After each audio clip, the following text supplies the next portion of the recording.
Mafia boss caught his maid teaching his blind son to fight. But the truth left him speechless. The gun is in my hand. Dimitri's gun. His son, our son now, in every way that matters, stands behind me, small fists clenched, ready to fight despite the darkness he lives in. And Dmitri Morozov, Pakhan of the Morozov Bratva, the most feared man in Moscow, is staring at me like he's seeing me for the first time. You, he breathes, his voice cracking in a way I've never heard before. It was always you. The men surrounding us, his enemies, the ones who came to take everything, they're laughing. They think they've won. They have no idea what I'm about to do, what I've been trained to do my entire life. 2 months ago, I had one mission: infiltrate the Morozov household as a maid, get close to the Pakhan, and destroy him from the inside. I was supposed to be invisible, forgettable, just another servant cleaning his mansion, watching his secrets, reporting back to the people who sent me. But then I met Alexei, his 7-year-old son, blind since birth, isolated, lonely, breaking my heart with every quiet moment he sat by the window, listening to a world he couldn't see. I wasn't supposed to care. I wasn't supposed to teach him how to fight, how to defend himself, how to be strong.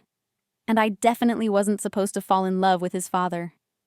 My name is Sofia Petrov, and I'm not a maid.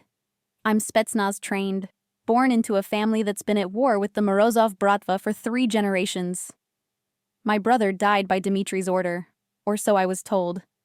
So I came to Moscow with revenge in my heart and a knife hidden in my apron. I expected a monster. I got a man drowning in grief, working himself to death, barely speaking to his son because he doesn't know how to reach a child living in darkness. I expected to hate him. Instead, I watched him stand outside Alexei's door every night, hand on the doorknob, wanting to go in but too afraid he'd fail as a father the way he thinks he fails at everything that isn't violence and power. Now the truth is out.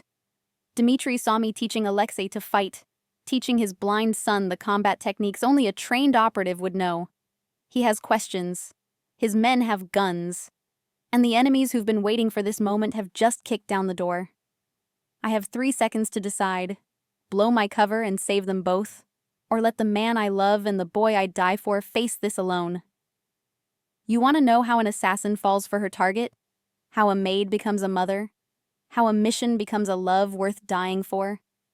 Stay with me, because this story starts 8 weeks ago, when I walked into the Morozov mansion with a lie on my lips and murder in my heart. And it ends right here, right now, with all of us bleeding. Hello, darlings. This is Anastasia. And yes, you heard that correctly.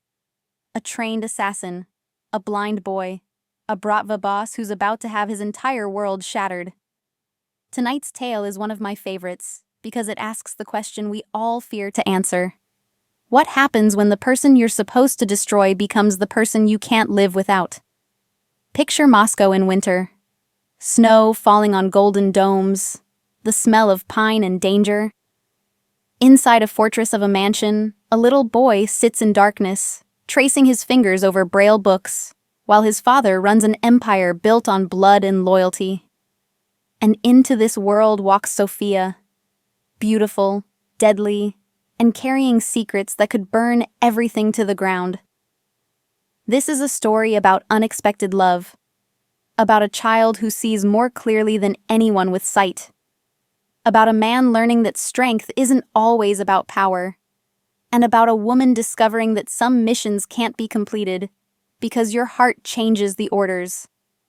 So pour yourself something strong, darlings. Get comfortable. And let me take you back 8 weeks, to a snowy March evening when Sofia Petrov walked through the gates of the Morozov estate and straight into a life she never imagined. The gates of the Morozov estate open like the jaws of a beast, and I step through with my forged documents and my perfectly rehearsed story.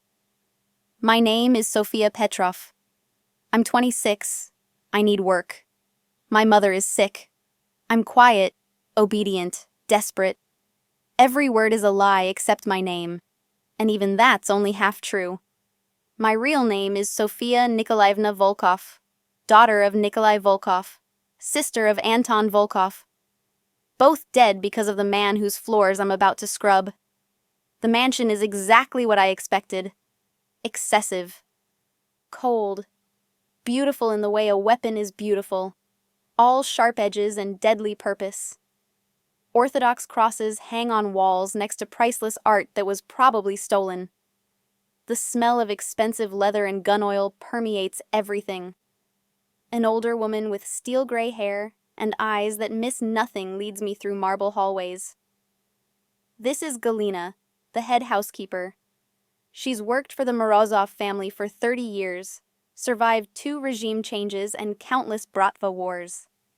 She examines me like I'm a horse she's considering purchasing. "You're too pretty," she says in Russian. "Pretty girls don't last here." "I need the job," I reply, keeping my eyes down. Submissive, harmless. "I'll work hard. I won't cause trouble." She snorts. "They all say that." Then the Pakan looks at them, and they get ideas. "You see Dmitry Morozov? You look at the floor. Understood?" "Yes, ma'am." "And you never go to the 3rd floor. That's Alexei's wing. The boy doesn't like strangers." My intelligence briefing mentioned the son. 7 years old, blind, mother dead in childbirth. Dmitry's only weakness, if he has any weaknesses at all. I wasn't planning to involve a child in this, but... "The Pakan's son?" I ask carefully. Galina's face softens just slightly. Poor little soul. Hasn't seen daylight since his mother died. The Pakan works himself to death, barely sees the boy. Breaks my heart, but it's not our business. You'll clean the 1st and 2nd floors. Kitchen duty on Tuesdays. Stay invisible. Stay employed. Clear? Clear. I see Dmitry Morozov for the first time 3 days later. I'm polishing the banisters of the main staircase at 6 in the morning, early enough that I thought the house would be empty. But I hear footsteps, measured, heavy, purposeful, and then he appears at the top of the stairs. Everything in me screams to reach for the knife strapped to my thigh under my uniform. This is the man. The one who gave the order. The one who destroyed my family. My fingers itch with muscle memory, years of training begging for release. But I freeze instead, because he's not what I expected. He's tall, easily 6'4", broad-shouldered, moving with the controlled grace of a predator. Dark hair, severe cheekbones, a jaw that looks carved from Siberian granite. But it's his eyes that stop me. Gray, like winter storms, and utterly, devastatingly exhausted. He's wearing a suit that probably costs more than most people make in a year, but it's rumpled. His tie is loose. There's a shadow of stubble on his jaw. He looks like a man who hasn't slept in days, maybe weeks. He stops when he sees me, and those gray eyes sweep over me once, cataloging, assessing, dismissing. I'm nobody, just another servant. "You're new," he says. His voice is deep, accented, completely devoid of interest. "Yes, sir. Sofia. I started Monday." "Galina hired you?" "Yes, sir." He nods once and moves past me down the stairs. I catch his scent, expensive cologne, black coffee, and something darker. Gun oil. Danger. He smells like violence wearing a suit. I'm about to exhale in relief when he pauses at the bottom of the stairs. "You don't look like a maid," he says without turning around. My heart stops. "Sir?" "Your hands, no calluses, and you stand like a soldier." Every nerve ending in my body lights up. Abort. Abort. He knows. "But Galina vouches for you, so you stay. Prove her right." He glances back, and for just a second, those gray eyes meet mine fully. There's intelligence there. Pain. Something that might be loneliness buried so deep he probably doesn't recognize it anymore. "And stay away from the 3rd floor." My son doesn't need disruptions. Then he's gone, the front door closing behind him with ominous finality. I let out a breath I didn't know I was holding. That was too close. I need to be more careful, soften my edges, remember to slouch, to move like someone who's spent years scrubbing floors instead of years on firing ranges and training mats. But something about the way he said, "my son," lingers in my mind. The crack in his voice, the pain. I push it away. I'm not here to psychoanalyze a monster. I'm here to destroy him. I break Galena's first rule exactly 1 week into my employment. I'm cleaning the second floor hallway when I hear it. A sound so soft I almost miss it. A child crying. Trying not to cry, actually. Those awful, muffled sobs of someone who's learned that no one comes when you cry. So why bother making noise?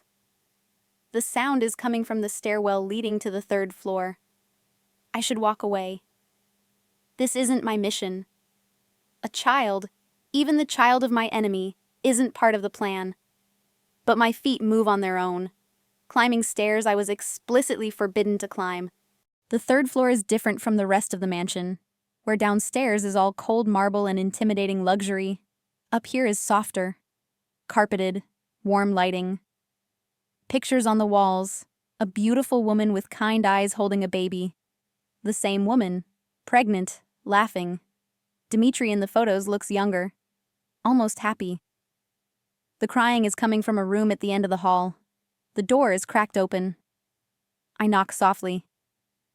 "Hello?" The crying stops immediately. "Go away," a small voice says in Russian. "I'm not supposed to have visitors." "I'm not a visitor. I'm Sophia. I work here. I heard you crying." "I wasn't crying."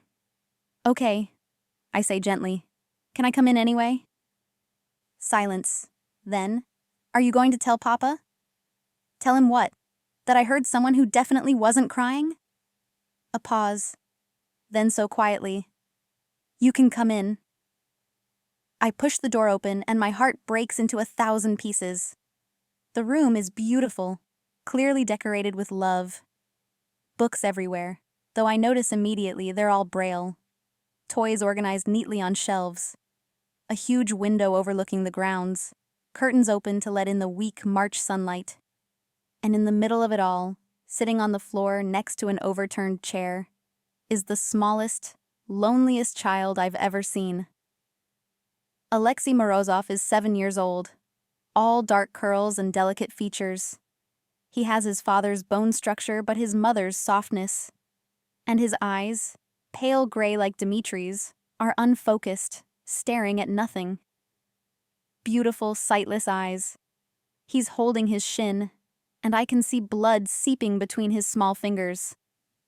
"Alexei," I breathe, crossing to him immediately. "You're hurt." He flinches away from my voice. "I fell. The chair wasn't where it was supposed to be. I'm fine. I don't need help." "Who moved the chair?" "No one. I did. I was trying to—" He stops, jaw setting in a stubborn line that's pure Dmitri Morozov. It doesn't matter. I crouch down to his level, careful not to touch him without permission. "It matters. What were you trying to do?" "I wanted to reach the window, to open it, to hear outside." His voice cracks. "It's been 3 weeks since anyone took me to the garden. Everyone's too busy. And Papa doesn't—" He doesn't finish, but he doesn't have to. "Let me see your leg," I say softly. He hesitates, then extends his leg. The cut isn't deep, but it needs cleaning. And this child needs so much more than that. "I'm going to get first aid supplies. Don't move, okay? I'll be right back." "You're coming back?" There's such desperate hope in his voice that I want to hunt down Dmitri Morozov and shake him until he understands what he's doing to his son. I promise. I return with supplies and find Alexei exactly where I left him, sitting perfectly still like he's afraid that moving will make me disappear. As I clean and bandage his cut, he talks. Once he starts, It's like a dam breaking. He tells me about his mother. Barely remembers her, but Galina tells him stories. About his father, loves him, he knows Papa loves him, but Papa is always working, always tired, always in danger. About school, tutors come, but they don't understand how to teach him. About loneliness, his voice drops to a whisper for this part. I hear things, he says. Doors closing, cars, voices. I know the world is out there. I know it's big and full of things, but I can't. His small hands clench into fists. I can't do anything. I can't even walk across my room without falling. I'm useless. You're not useless, I say firmly. I'm weak. Papa probably wishes... Stop. I take his hands, and he startles but doesn't pull away. Alexei, listen to me. Being blind doesn't make you weak. It means you have to be stronger in different ways. Your father doesn't think you're weak. He's afraid. Papa isn't afraid of anything. He's afraid of losing you, like he lost your mother. So he stays away because he doesn't know how to protect you from something he can't shoot, or threaten, or control. Alexei is quiet for a long moment. Then, how do you know? Because I stop. Because I've lost people too. Because I understand fear disguised as distance. Because despite every reason I have to hate Dmitry Morozov, I recognize that look in his eyes. I just know. Sophia? His sightless eyes turn toward me with uncanny accuracy. Can you teach me? Teach you what? To fight. To be strong. Like Papa. So maybe... His voice gets very small. So maybe he won't be so afraid anymore. So maybe he'll want to be around me. And there it is. The moment everything changes. I should say no. I should walk away. This child isn't my responsibility. He's the son of my enemy. Teaching him would mean spending time here, getting attached, complicating the mission beyond repair. But I look at his face, so much hope, so much hidden pain, and I hear myself say, yes, I'll teach you. His smile could light up all of Moscow. We start that afternoon, just small things, how to stand, how to balance, how to sense movement through sound and air pressure. Alexei is a quick study, soaking up attention like a plant that's been kept in darkness finally reaching sunlight. I tell myself it's strategic. Getting close to the sun is a way to get close to the father. It's just another angle on the mission. I tell myself this right up until the moment, 2 hours later, when the door to Alexei's room opens and Dmitry Morozov's voice, deadly quiet, says, "What exactly do you think you're doing with my son?" And I realize I've just made either the best or the worst mistake of my life. I turn slowly, positioning myself between Dmitry and Alexei on instinct. A protective instinct that's going to blow my cover if I'm not careful. Dmitry stands in the doorway, and he is terrifying. Not the exhausted man I saw on the stairs, not the grieving widower from the photographs. This is the Pakan, cold, controlled, and absolutely furious. "Papa!" Alexei scrambles to his feet, his face lighting up. He doesn't see his father's anger. He just hears his voice, and it's clear this doesn't happen often enough. "Papa, Sophia was teaching me. Go to your room, Alexei." Dmitry's voice is steel. "This is my room. Your bedroom. Now." The joy drains from Alexei's face. He reaches out, finds my hand, squeezes once. Then he navigates around his father with the careful precision of someone who's memorized every step and disappears through a connecting door. The moment we're alone, Dmitry moves into the room and closes the door behind him. The click of the lock is ominous. "I told you," he says, each word precisely measured, "to stay away from the 3rd floor. I heard him crying. That's not your concern. Your concern is cleaning, cooking, following orders, not infiltrating my son's space and teaching him." He gestures at the furniture we'd pushed aside. What were you teaching him? I lift my chin. I'm supposed to be submissive, scared, but something about the way he's talking about Alexei, like the boy is a problem to be managed rather than a child who needs his father, ignites something in me that training can't suppress. I was teaching him to be strong, I say, something he desperately needs since no one else seems willing to. The temperature in the room drops 20 degrees. Dmitri crosses the space between us in 3 strides. He's close enough now that I can see the flecks of darker gray in his eyes, can smell that scent of danger and expensive cologne. Close enough to kill me with his bare hands, which I'm certain he's considering. You have no idea, he says softly. And soft is so much more frightening than yelling. What my son needs. You have no idea what it takes to keep him safe in my world. You've been here 2 weeks and you think you understand. I understand that he's lonely, that he thinks you're ashamed of him, that he's desperate for your attention and willing to hurt himself trying to earn it. I've gone too far. I know it the moment the words leave my mouth. Dimitri's hand shoots out, gripping my arm, not painfully, but inescapably. His eyes search my face, looking for something. Who are you? He asks. And don't give me the story you gave Galina. No maid speaks to me like this. No maid moves like you move, or stands like you stand. Who sent you? My training kicks in. I let tears fill my eyes, not hard when I'm genuinely afraid, though not for the reasons he thinks. No one sent me. I'm just a maid who's tired of watching a little boy suffer because his father is too much of a coward to face his own fear. The word coward does it. His grip tightens, and for a moment, I think I've pushed too hard, that he's going to call his guards and have me disappeared like so many others. But then something shifts in his expression. The anger cracks, and underneath is something raw, painful. You think I don't know? He says, and his voice is hoarse now. You think I don't hear him at night? You think I don't stand outside his door wanting to go in, but afraid I'll say the wrong thing, do the wrong thing, make it worse. He's blind because of me, because of my genetics, because I brought him into a world where he's a target every single day. Everyone I've ever loved has died. Everyone. And he's all I have left. And I don't know how to... He stops, drops my arm like it burned him, steps back. The mask slams back into place, but it's too late. I saw underneath. I saw the man. You will leave him alone, Dmitri says. You will not go to the 3rd floor again. You will... Papa?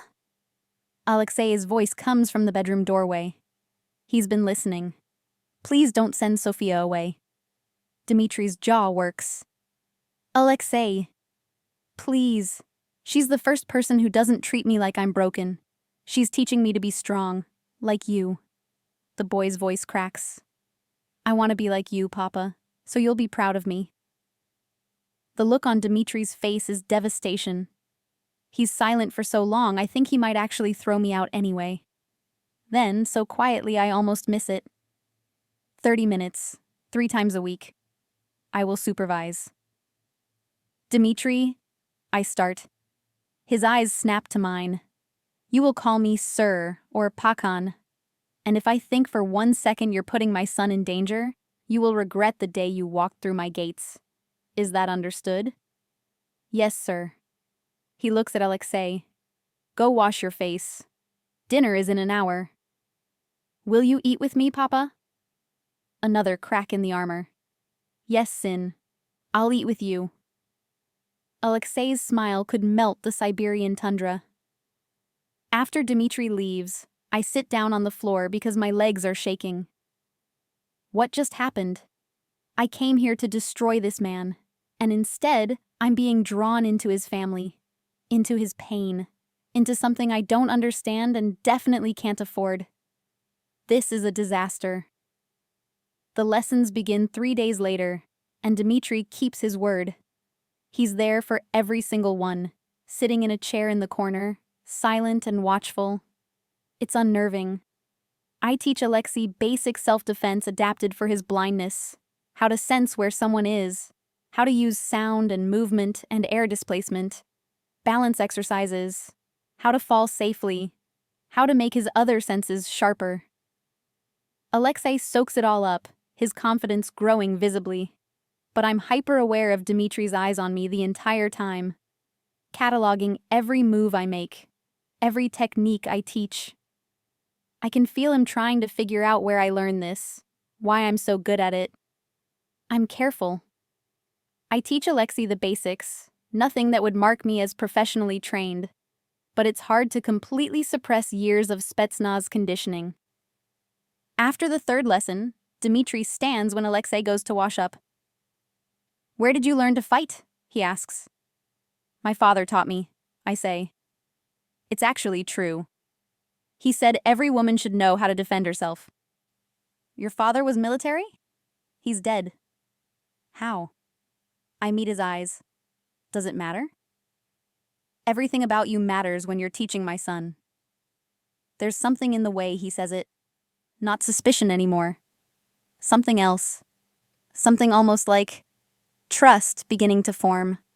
Or maybe just hope that someone can reach his son in ways he can't. "My father was killed in a turf war," I say, mixing truth with fiction. "Wrong place? Wrong time?" "My mother died soon after. I've been on my own since I was 18. It's close enough to the truth. My father was killed in a Bratva war. Just not a random one.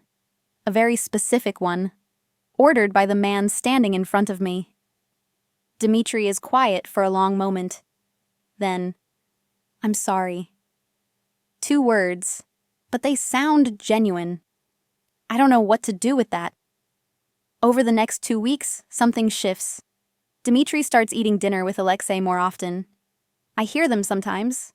The boy chattering about his lessons, about what he learned, demonstrating a new stance.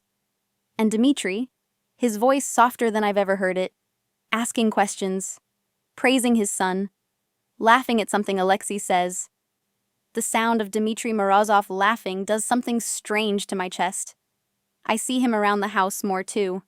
He watches me when he thinks I'm not looking. Not with suspicion now, with something else. Curiosity?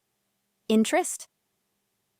One evening, I'm in the kitchen preparing tea when he appears in the doorway. "You're still here," he says. "It's my shift until 9. "I meant in Moscow. Most people who work for me don't last a month. Too afraid, too smart. But you're still here." I busy myself with the tea. I need the job. "You could get a job anywhere. You're educated. I can hear it in the way you speak. You move like a dancer or a soldier. You could work somewhere safer. Somewhere that doesn't have armed guards at the gates." "Maybe I like the danger," I say lightly. He moves into the kitchen, and suddenly the space feels very small. He's close enough that I can feel the heat of him, close enough to see the exhaustion still etched into his face despite the fact that he's been sleeping more, eating dinner with his son, slowly becoming human again. "What are you running from, Sophia?" he asks quietly. Everything in me screams to deflect. But there's something about the way he's looking at me, like he's trying to understand, not interrogate. "Who says I'm running?" I counter. Everyone who comes to work for me is running from something. Usually I don't care what. But with you, he stops. "You're different." "Different how?" "You're not afraid of me. Everyone else is afraid. But you look me in the eye. You challenge me. You..." His jaw tightens. "You made my son smile, really smile. For the first time since his mother died. So yes, you're different." My heart is pounding. This is dangerous. This feeling curling in my stomach. This heat spreading through my chest. This is so far off mission I can't even see the mission from here. "I should go," I whisper. "Why?" "Because you're looking at me like..." I stop. I can't say it. "Like what?" He's closer now. When did he get closer? "Like I'm not just a maid." "You're not just a maid. We both know that. Sir, Dmitri, he says. When we're alone, you call me Dmitri. This is insane. This is wrong. This man is my enemy. I'm here to destroy him. But his hand comes up, brushing a strand of hair from my face, and his touch is gentle, reverent, like I'm something precious instead of something dangerous. I should fire you, he murmurs. You're a distraction. You make me think about things I have no business thinking about. You make me want... The kitchen door bangs open. One of his men, Victor, the head of security, stands there. Pakan, we have a situation. The Kozlovs. They've made a move on the South Docks. Just like that, the moment shatters. Dimitri's face goes cold, controlled. The Pakan is back. Gather everyone. I want full tactical assessment in 10 minutes. He turns to me. Go home, Sophia. Don't come back tomorrow. It's not safe. But Alexei's lesson... I said go home. His voice is hard now. Final. Lock your doors. Don't answer for anyone. I'll send word when it's clear. Then he's gone, and I'm standing in the kitchen with my heart racing, and Victor giving me a look that clearly says he knows exactly what almost happened. I'm halfway home when I realize something's wrong. There's a car following me. Black SUV, no plates. Not Dimitri's men. I've memorized all their vehicles. The Kozlovs. They must have been watching the house. They know I work for Dmitri. I take 3 turns to confirm I'm being followed. I am. I have 2 choices. Use my training and lose them, which will absolutely blow my cover. Or let them take me, which might get me killed. I'm reaching for my phone to call. Who? Dmitri. My handlers? When the SUV accelerates and cuts me off. 3 men get out. The one in front is smiling. Sophia Petrov, he says in Russian. The Pakan's new favorite maid. He's going to be very upset when he finds out what happened to you. I'm calculating odds, exits, weapon availability when I hear it. Gunshots. Tires screeching. And then Dimitri's voice, absolutely feral. Get away from her. Now. What happens next happens fast. Dmitri appears with 4 of his men, guns drawn. The Kozlov soldiers reach for their weapons, but they're outnumbered and outgunned. A brief, brutal firefight erupts in the middle of the Moscow street. Suppressed weapons, professional efficiency, over in seconds. The Kozlov men go down. Not dead, but incapacitated. Dmitri doesn't even look at them. He crosses straight to me, grabs my shoulders, his eyes wild. Are you hurt? Did they touch you? Sophia, look at me. Are you hurt? I'm fine, I manage. How did you... I had you followed. After Victor interrupted us, I realized the Kozlovs might have been surveilling the house. If they saw you leave alone... His hands are shaking. Dmitri Morozov's hands are actually shaking. Get in the car, now! My apartment is compromised. You're not going back there. Get in the car. I'm in too deep to argue. I get in his car, and we drive back to the estate in tense silence. His jaw is clenched so tight I think he might crack a tooth. His knuckles are white on the steering wheel. I told you to go home, he finally says. I told you it wasn't safe. I was going home. This is my fault. I put you in danger. They saw you with Alexei.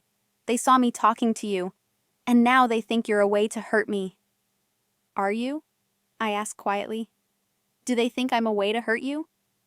He doesn't answer. Which is answer enough. We pull through the gates and he practically drags me inside. Galina appears, takes one look at us, and vanishes. Smart woman. Dmitri pulls me into his office. All dark wood and leather, walls lined with books and weapons. He pours himself vodka, downs it, pours another. You can't go back to your apartment, he says. You'll stay here. Guest room on the 2nd floor. Victor will retrieve your things tomorrow with an armed escort. I can't stay here. You can and you will. This is not negotiable, Sophia. You're under my protection now. I don't need... He whirls on me, and the look in his eyes stops my breath. They were going to take you. Do you understand what that means? Do you understand what the Kozlovs do to people they take? Especially people connected to me? He crosses to me, cups my face with surprising gentleness. I have lost everyone I've ever cared about. Everyone. And I just realized tonight that I care about you. So you will stay here where I can protect you. Where my men can protect you. And you will not argue with me. You barely know me, I whisper. I know enough. I know you're brave and kind. I know you gave my son his confidence back. I know you look at me like I'm a man instead of a monster. I know that when I thought the Kozlovs had you, I was ready to burn Moscow to the ground. His thumb brushes my cheekbone. That's enough. This is it. The moment I should pull away. Maintain distance, remember the mission. Instead, I lean into his touch. Dmitri, stay, he says softly. Please. Okay, I whisper. I'll stay. The next week is surreal. I have a guest room on the second floor, beautifully appointed with a view of the gardens. But I'm not a maid anymore. Galina has been instructed to treat me as a guest. The other staff look at me with new curiosity and not a small amount of fear. Everyone can see which way the wind is blowing. I continue Alexei's lessons, but now I also eat dinner with him and Dmitri. The three of us, like a family. It's domestic and dangerous and completely not part of the plan. Alexei blooms. He laughs more. He's more confident. He tells his father about his day, about what he learned, about his dreams. And Dmitri listens with an attention that makes my chest ache. He's learning to be a father again, learning that his son doesn't need him to be perfect, just present. And then there's the way Dmitri looks at me. Over dinner, across the training room, when he thinks I'm not paying attention, like I'm a puzzle he's trying to solve, like I'm something precious, like I'm dangerous to him in ways that have nothing to do with bullets or betrayal. One evening, after Alexei is in bed, Dmitri asks me to join him in the library. Sit, he says, gesturing to the leather sofa. He pours 2 glasses of wine, expensive, French. Everything in this house is excessive and beautiful. He sits next to me, close enough to touch but not touching. We've been careful about that, ever since the kitchen. Tell me about your family, he says. There's not much to tell. They're dead. How did your father really die, Sophia? My heart skips. I told you. You told me a story. I'm asking for the truth. I've been thinking about it. The way you fight. The way you move. Your father wasn't just some civilian caught in crossfire. He was Bratva, wasn't he? I could lie. Should lie. But I'm tired. Tired of lying. Tired of pretending. Tired of hating this man when everything I've learned about him contradicts everything I was told. Yes, I say quietly. He was Bratva. Volkov family. Low level. And yes, he was killed in a war. With the Morozovs. Yes. I wait for the anger. The accusation.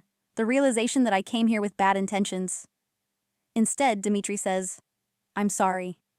You ordered his death? Maybe. Probably. I've ordered a lot of deaths, Sophia. I don't remember them all. The Volkov War was 7 years ago. Bloody. Brutal. Both sides lost good men. I lost my father, my brother. If I could go back, if I could end it differently. He stops. But I can't. The past is written in blood, and there's no erasing it. Is that why you think you don't deserve happiness? I ask. Because of all the blood? He looks at me sharply. I don't deserve you. That's not what I asked. I'm a killer, Sophia. I've done things that would make you run screaming. I've tortured men. I've ordered executions. I've burned buildings with people inside. This life, this empire, it's built on violence and fear and blood. That's who I am. Is it? I turn to face him fully. Because the man I see reads bedtime stories to his son in halting English because Alexei wants to learn. The man I see leaves Orthodox crosses on his mother's grave every Sunday. The man I see stands outside his son's door at night, just listening to him breathe because he's so afraid something will happen. That's not a monster, Dimitri. That's a man trying to do better. His eyes are shining. You see too much. Or you hide too little. With me. With you, he echoes. Why is that? Why do you make me want to be the man you see instead of the man I am? Maybe you're both. Maybe we're all both. The good and the terrible. The gentle and the violent. Maybe it's about which side we choose to feed. He reaches out slowly, giving me time to pull away. His hand cups my face, and his touch is reverent. I want to kiss you, he says. I've wanted to kiss you since the moment you stood between me and my son, and called me a coward. But if I kiss you, Sophia, I won't be able to let you go. You understand that? I don't want you to let me go, I whisper. It's true. God help me. It's true. The mission is ashes. My revenge is forgotten. All I want is this man and his broken son and this life we're building in the ruins of both our pasts. His lips meet mine, and it's gentle at first, questioning. But then I respond, and the gentleness burns away. His hands slide into my hair, and I grip his shirt, and we're pulling each other closer, desperate and hungry and finally giving in to weeks of tension. When we break apart, we're both breathing hard. Come to my room, he says. Not as a maid, not as a guest, as mine. Yes, I breathe. Yes.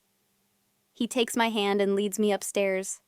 His room is on the second floor, far from Alexei's wing, far enough that we're alone, truly alone. The room is masculine, surprisingly simple. A massive bed, floor-to-ceiling windows overlooking Moscow's lights. Icons on one wall. His faith, still alive despite everything. He kisses me again, slower this time. Taking his time. His hands are surprisingly gentle for a man who's killed with them. He touches me like I'm fragile, precious. I need you to be sure, he murmurs against my lips. Once we do this, you're mine. I don't share. I don't let go. If you're not ready, I'm sure, I say. I'm yours. The look in his eyes is possessive, tender, fierce. Mine, he repeats, and it sounds like a vow. His hands find the buttons of my shirt. My hands find his belt. We undress each other slowly, learning each other's scars. He has so many, each one a story of violence survived. I have my own, carefully hidden, carefully explained away as accidents, clumsiness. He traces a knife scar on my shoulder. How? Kitchen accident, I lie. He knows I'm lying. I can see it in his eyes. But he kisses the scar anyway, and then we're falling into his bed, and there's no more room for words. He makes love to me like I'm the most important thing in his world. Gentle and fierce, possessive and reverent, whispering Russian endearments I barely understand, but feel in my bones. Moya, Dorogaya, Krasavawa, Naveki Moya, mine, darling, beautiful, forever mine. And I let him claim me, body and soul, knowing that tomorrow I'll have to make a choice, the mission or this man, my orders or my heart. But for tonight, I'm his. We fall asleep tangled together, his arms wrapped around me like he's afraid I'll disappear. I lie awake listening to his breathing, watching Moscow's lights through the window, and trying to figure out what I'm going to do. I should contact my handlers, tell them I'm compromised, request extraction, but the thought of leaving Alexei, leaving Dimitri, makes my chest ache. Somewhere around dawn, I fall asleep, and when I wake up, I wake to shouting. Dimitri is gone, the bed beside me cold. I grab his shirt from the floor, pull it on, and run into the hallway. Victor is there with 4 armed men, Galina, and Alexei being held by one of the guards, crying. What's happening? I demand. Dimitri appears from his office.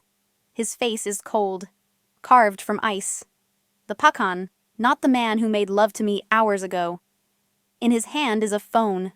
My phone. Would you like to explain, he says, his voice deadly quiet, why there are encrypted messages on your phone? Messages to FSB handlers?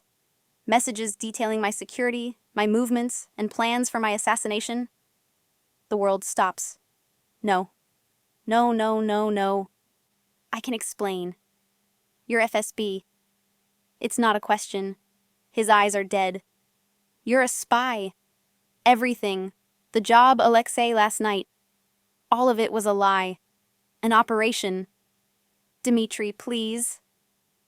Was any of it real, Sophia? Or should I call you Agent Volkov? That is your real name, isn't it? Sophia Volkov, daughter of Nikolai Volkov, who I executed for betraying the Bratva 7 years ago. You came here for revenge. Alexei sobs. Sophia? Is it true? I can't speak, can't breathe, can't think. Dmitri's face is carved from stone. Get her out of my sight. Lock her in the East Wing. And someone call the boy's therapist. We're going to need— Papa, no! Alexei breaks free from the guard, stumbles forward. Papa, please don't hurt her. She's my friend. She's not your friend, Alexei. She's a spy who used you to get to me. And that's when the windows explode inward, and gunfire erupts, and someone is screaming that the Kozlovs are breaching the compound, and everything descends into chaos. Glass rains down. Bullets tear through the walls. Men are shouting in Russian, Dmitri's guards responding, taking positions. And the Kozlovs are coming through the windows, through the doors, a full assault. Get Alexei to the safe room, Dmitri roars. Now! But in the chaos, Alexei breaks free. He's disoriented, terrified, calling for me. I see a Kozlov soldier raise his gun, aiming at the sound of the child's voice.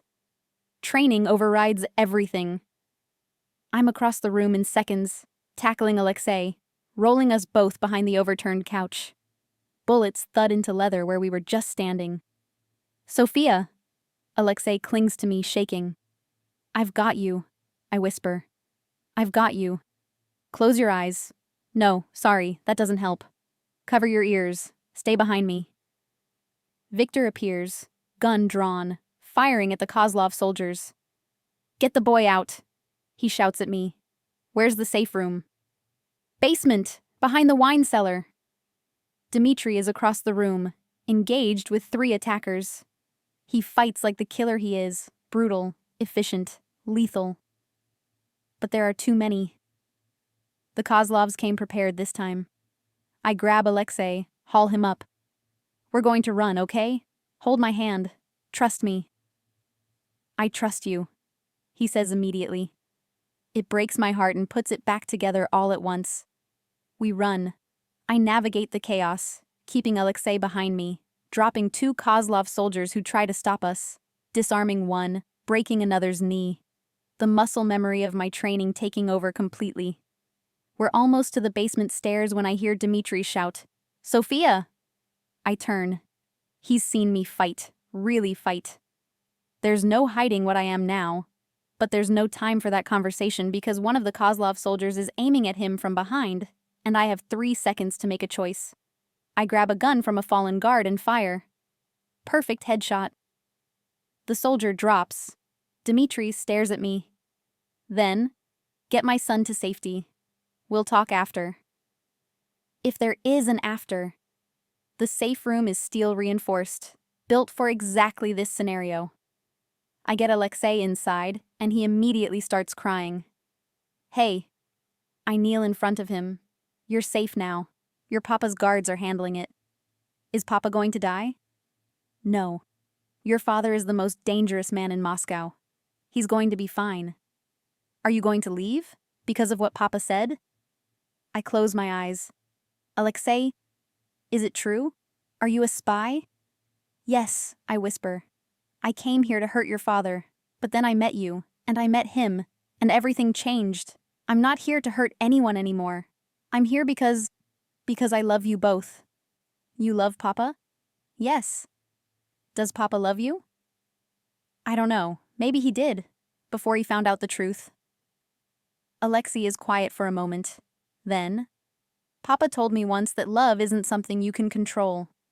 It just happens. Like how he loved Mama even though she was from a rival family. Her papa didn't want them together, but they loved each other anyway. I didn't know that. Mama was a Kozlov, Alexei says softly. That's why they're attacking. They think Papa stole her and killed her, but he didn't. She chose him, and she died having me. Everything clicks into place. The war between the families. Why the Kozlovs want revenge. Why Dmitri lives with such guilt. Your mother chose love, I say quietly. She chose your father despite everything. And she gave both of you the greatest gift she could. You. Do you choose Papa? Even though he's angry? I take his small hands. Yes, Dorogoy. I choose him. I choose both of you, no matter what happens. The door to the safe room opens. We both freeze. But it's Dmitri. Blood on his shirt. Exhaustion in his eyes.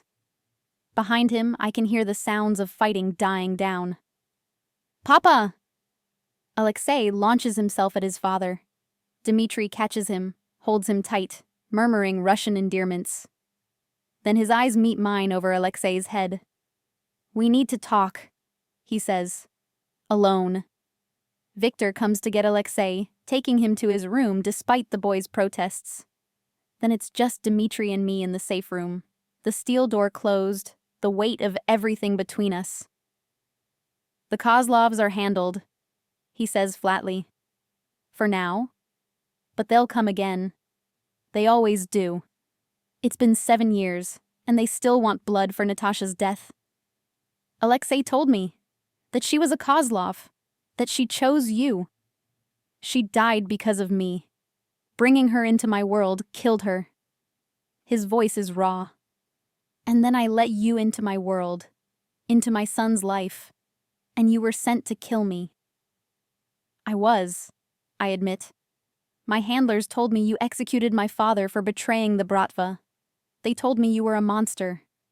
They told me to infiltrate, gather intelligence, and eliminate you when the opportunity came. Why didn't you? Because they lied. I've spent weeks researching, pulling records, talking to people who remember. My father wasn't executed for betraying the Bratva. He was FSB, deep cover for years. And when the FSB was ready to move on you, he was the asset who fed them information. You found out. You executed him for being a traitor. Which he was. Dmitri says nothing.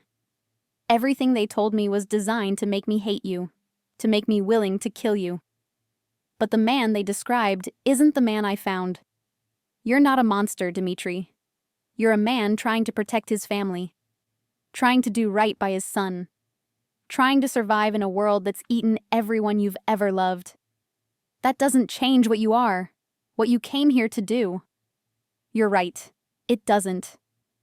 So here's the truth. I love you. I love Alexei, and I choose you, both of you.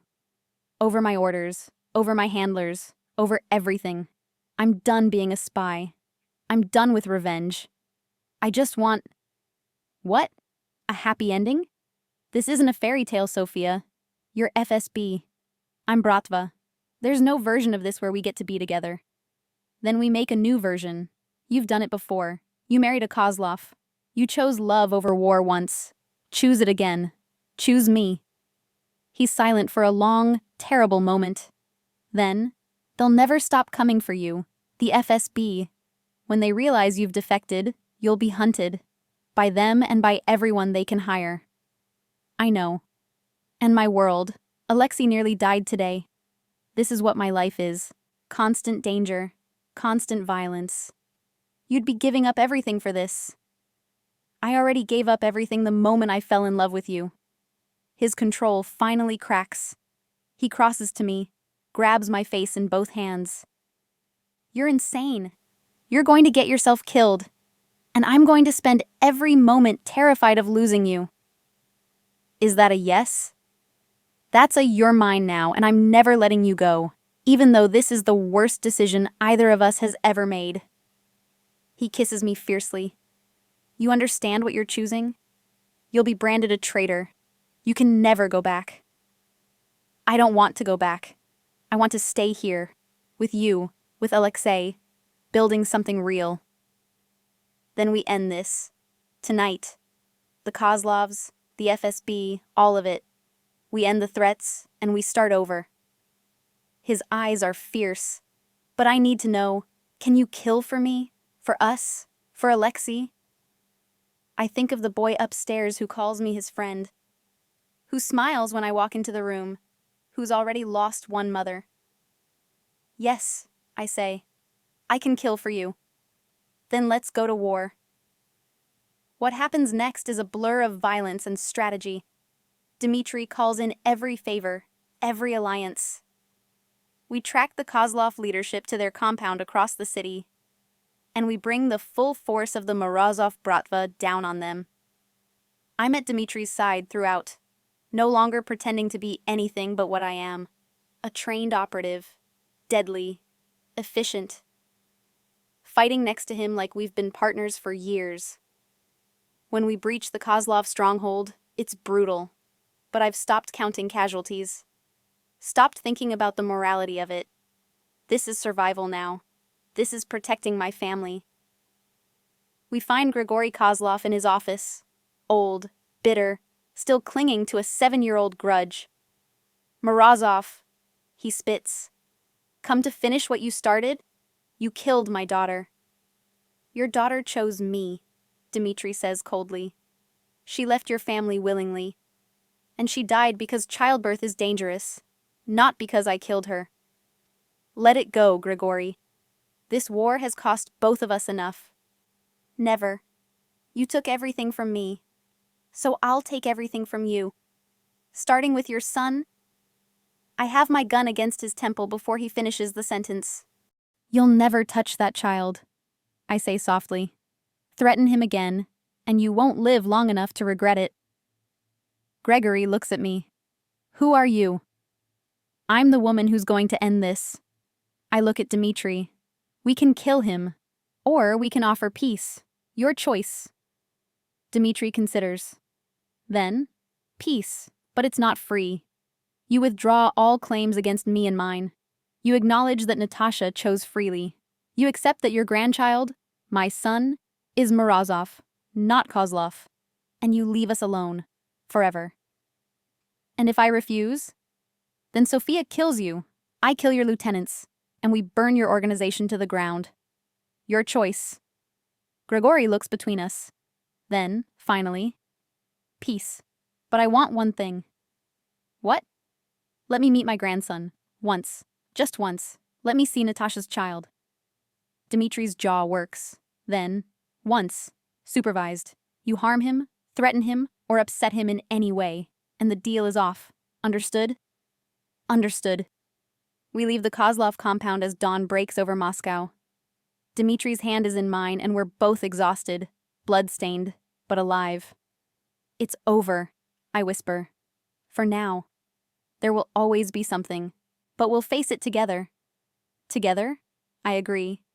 And we drive home to our son. 3 months later, darlings, the Morozov household had transformed. Sophia officially became part of the family, not just as Dmitri's partner, but as Alexei's guardian. The FSB learned quickly that pursuing her meant war with the Morozov Bratva, and decided one defected agent wasn't worth the bloodshed. Grigory Kozlov kept his word. He met his grandson once, in a carefully supervised visit that ended with the old man in tears, holding a boy who had Natasha's laugh. The war between the families ended that day, not because of violence, but because love proved stronger than vengeance. Alexei continued to thrive, growing stronger and more confident every day. He still couldn't see, but he saw the world more clearly than most, including the love between his father and the woman who'd chosen them both. And Dmitri? He learned that sometimes the greatest risk brings the greatest reward. That love doesn't make you weak. It makes you worth fighting for. On a snowy December evening, Dmitri proposed to Sophia in the same library where they first kissed. Alexei was there, holding the ring, smiling so wide it could light all of Moscow. "You called me a coward once," Dmitri said, sliding the ring onto her finger. "But you made me brave enough to choose love over fear. So marry me, Sofia Volkov. Let's choose each other. Every day. Forever." She said yes, of course. How could she not? They married in spring, with Alexei as the ring bearer, and Grigory Kozlov in attendance, a peace offering that became genuine healing. And the Morozov-Volkov family proved that even in the darkest world, love can build something beautiful from the ruins. So remember, darlings, sometimes the person who walks into your life as an enemy becomes the person you can't live without. Sometimes the mission changes. Sometimes revenge transforms into redemption. And sometimes the most dangerous love is the one worth every risk. This was the tale of Sofia and Dmitri, the spy who chose her target, the monster who became a man, and the blind child who saw them both clearly all along. Until tomorrow night, darlings, sleep well and dream of dangerous men and dangerous love. This is Anastasia, signing off.